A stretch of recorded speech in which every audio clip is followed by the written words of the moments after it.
तो आज हम लोग पढ़ रहे हैं। देखिए ये जो व्यंजक आपको दिया हुआ है X square plus A plus B into X plus A B, इसका गुणनखंड होता है X plus A into X plus B.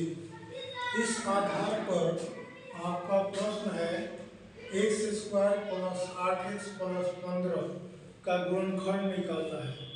इसके पहले वाले क्लास में हम बताए थे कि इस तरह का जब सवाल हो तो लास्ट वाले जो पद होते हैं यहाँ ए बी जो है, इसका मतलब कि दो संख्याओं का यह गुणनफल है। ए और बी अलग अलग संख्याएं हैं, दोनों संख्याओं का गुणनफल है। और 15 भी एक संख्या है, तो इसको दो संख्याओं में बदलेंगे। इस 15 का अभाज्य गुणनखंड करेंगे। अभाज्य गुणनखंड इस तरह से करेंगे कि उसको जोड़ दें तो 8 आ जाए, बीच वाला गुणनक आ जाए।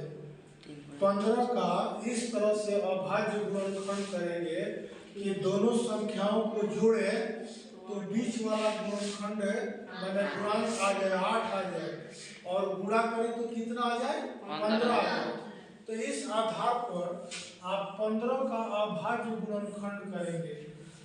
3 से जाएगा 5 जाए 15। अब इसका गुणनखंड आपने किया तो 5 और 3 आया, गुणा करने पर 15 आता है और 3 में 5 जोड़ने पर कितना आता है, 8 आता है। तो देखिए तो नियम हम लोग को सटीक बैठने लगा।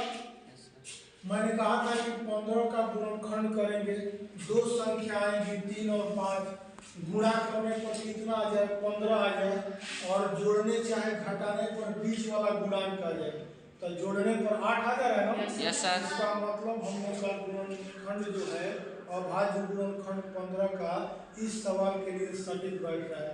अब इसको हल करेंगे। इस आधार पर एक्स स्क्वायर और 3x यहाँ लिखेंगे, 5x लिख देंगे चर के साथ, ठीक है।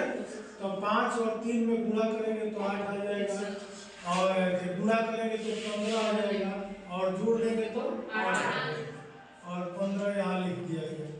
अब इसको हम लोग 1 2 3 4 पद हो गए, दो पदों को एक साथ ले लेंगे, दो पदों को एक साथ ले लेंगे। जब एक साथ लिया जाएगा तो दो पद एक साथ आएंगे, ब्रैकेट लगा लिया गया।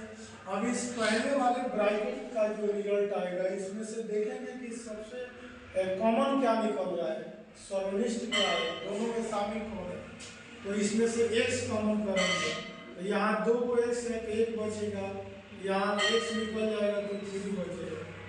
अब यहाँ से देखेंगे इन दोनों पदों में कॉमन क्या है, तो 5 बचेगा, कॉमन निकालेंगे तो यहाँ बचेगा x, और 15 में से 5 निकल जाए तो क्या बचेगा, 3।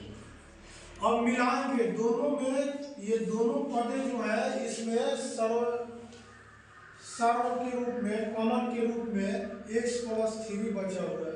दोनों में से x प्लस 3 निकाल लेते हैं, तो x प्लस 3 निकाल लेंगे तो यहाँ x बचेगा, यहाँ 5 बचेगा, यह इसका गुणनखंड हो जाता है। बताइए X square plus A plus B into X plus A B का जो गुणनखंड था x plus A into X plus B, क्या X square plus 8x plus 15 का गुणनखंड x प्लस 3 और x प्लस 5 इस रूप का हो गया?